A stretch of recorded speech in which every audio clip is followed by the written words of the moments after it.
back in business, well, kind of, even if it's only for a brief time before those midterm elections. Well, tonight, Democratic New York Congressman Patrick Maloney speaks to RFL about everything from immigration to ISIS and how his party is responding.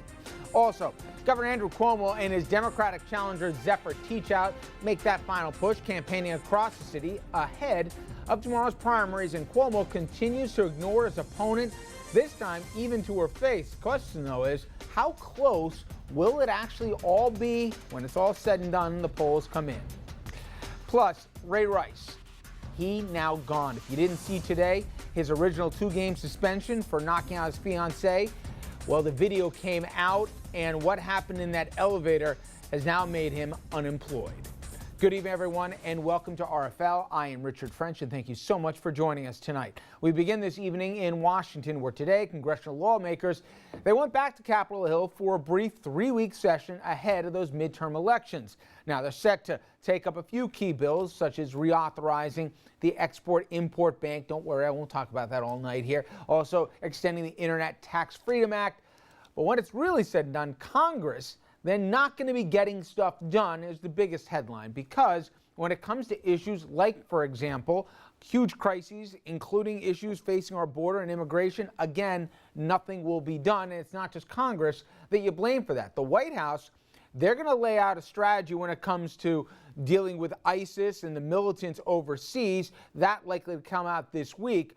But he's also said, the president has, that he will not be taking up immigration reform until after the election. So don't wait for anything till after November. So with all that, we want to take a listen quickly to the president here on what he has to say on immigration. This to meet the press this weekend.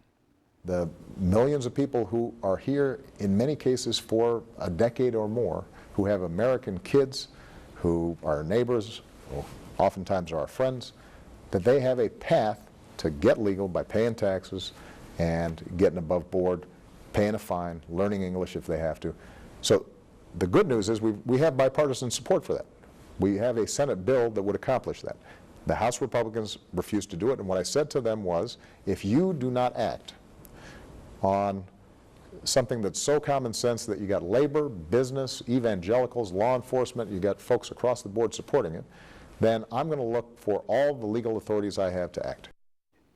Now, Congressman Patrick Maloney, who represents New York City's 18th district, he spoke with me earlier today about his position on the border crisis, congressional inaction, ISIS, and a lot more. Here's part of our conversation. Always interesting times in Washington. I might as well get your take on the headline du jour on immigration. The president making it clear he's going to wait till after November to address this.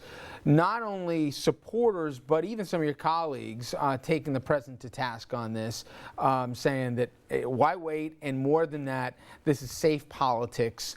And for every month you put this thing off, more people are impacted.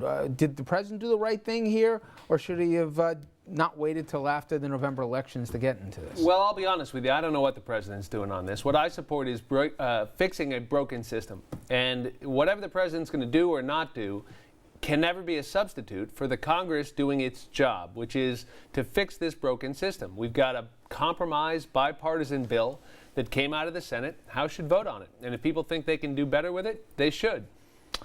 Other big issue this week's going to be the president's address. I know he's going to be talking to some of the invested folks on this, and then he'll address the nation, give the strategy for ISIS. But he made it clear this thing's going to take years. We're not talking months here. What do you think the public's comfortable with?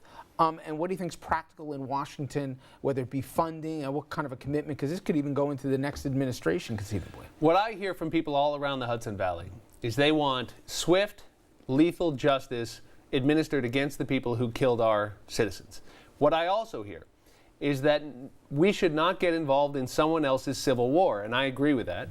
So we need to be smart, but we need to defend our citizens and our own national security interest. See, that's the key for me. I want our kids here, having good jobs, getting a good education, rebuilding our country. I want to invest in our country. For people who don't know, you were involved in the Clinton administration before you ran and obviously got elected. It was a very partisan time then as well, but it seemed that more stuff got done. You've seen all the approval ratings or lack thereof for Congress as an electorate body right now. There's just this sense that what's the point? And you think it's bad now. Imagine the next 2 years before the presidential. Why is the inaction as bad as it is now? And how much responsibility goes to not just Congress, but the administration also? Well, there's plenty of blame to go around. I think it's better to work to move forward than to point fingers. In my short time in Congress, in the year and a half I've been given by the voters in the 18th Congressional District, I've passed 13 bills through the House of Representatives. That's pretty good for a freshman in the minority. 3 of those bills have been signed into law by the president.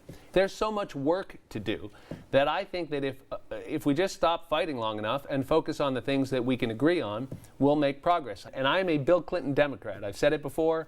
I'll say it again. If you look at how we grew the economy then, balanced our budget, paid down the debt, and did it to help the middle class, that's the model. Could the administration, from your vantage point, you got a unique one in this one because you've seen how it's worked before in partisan environments, could they be doing more? Or does the other side just doesn't want to work with them regardless? Both. We can all do more, and there are people who don't want to do anything the president says, even if it makes perfect sense. I'm not one of them. I come from a district where we have pretty much even numbers of Republicans and Democrats. I think that's a good thing. One of the things that drives me nuts is that we have too many of these gerrymandered districts around the country where nobody worries about losing an election. You have too many members of Congress that are too safe in both parties and don't have to listen to anybody. Or they have to worry about a primary from some guy who's even more extreme than they are, and so they start, working that way instead of working towards the middle. That's what's killing our country. Your opponent 2 years ago and your opponent this fall, a big issue was health care. Now, if pressed on it, do you say this was good, not just for America, but good for New York and good for the 18th District? Was health care reform something, in fact, that the administration should run on, not run away from? There's good things and there's bad things, and that's what I've always said. This bill was passed before I got to Congress. I think the responsible thing that common sense, that people who care about common sense would do is look at what's working and look at what's busted. I've got a bill called the Mom and Pop Shop Act that helps moms and dads who run a small business themselves get group coverage again, because that's one of the things I think that was bad in healthcare is they can't do that anymore. But there's also lots of people being helped, and that's good. Unfortunately, my opponent says junk it and let's go back and fight. I want to move forward and work together to fix what's broken and keep what's good. A couple questions as a New Yorker, not necessarily something you're going to get a vote on tomorrow. I guess get a vote on is the primary in New York. And there's been a lot of interesting numbers. Apparently some internal numbers show that while the governor's expected to win and win handily tomorrow, a decent size of the Democratic primary voters might break for his more progressive challenger. Do you understand and do you hear that too, that there's a conflict among New York State Democrats, that maybe the way the governor's running things isn't maybe Democrat in name only? Look, we're the Democratic Party, and we're going to always have a big, healthy, sometimes raucous conversation. But I think Andrew Cuomo's been a great governor. And if you look at the situation he inherited, if you look how he's brought back order and functionality to that state government, passing 4 on-time budgets, he passed marriage equality. He's gotten some big things done. And most importantly, he's growing our economy again, and we're doing better than other parts of the country. I think he's earned a second term, and I'm supporting him. Indian Point, obviously is important in your district. Do you think the positives outweigh the negatives, or are you concerned? The governor's been very vocal, saying that if it's up to him, he'd like to see the thing shut down. So I think what responsible people should do is come up with a plan to transition away from Indian Point, to replace that power, protect the jobs in the local economy, because we shouldn't have an active nuclear power plant in this part of the country. There's good alternatives. We should pursue them. We're going to be speaking this hour with a representative from one of the casinos that are bidding to obviously be one of the ones that gets final selection. We see what happened in Atlantic City very recently. You think casinos are a good or a bad bet for the state of New York? Well, I think the way the governor has designed the process, it's made it much more likely that it will be something healthy. And if this can be part of growing our part of the state, of getting Stewart Airport going again, of revitalizing the city of Newburgh, the city of Poughkeepsie, of helping Orange County grow, then it's something that I'll support. But I think we need to watch it very closely. Finally, as anybody can tell, you like getting stuff done, and it's not like you couldn't do other things in your life. So I mean this sincerely. Has there been a point in the year and a half where, while you've passed legislation, including streamlining stuff for veterans, which I think is great and important, and other things, that you said, this is, dysfunction cubed? You've seen a lot of people retire out of frustration on Capitol Hill. Have you ever come close to saying, I just don't need this in my life, I can do something else? No, I have fresh legs on this. I'm very excited about what's possible. You haven't been beaten down enough yet. No, I have not. And maybe it's just because I'm not that smart.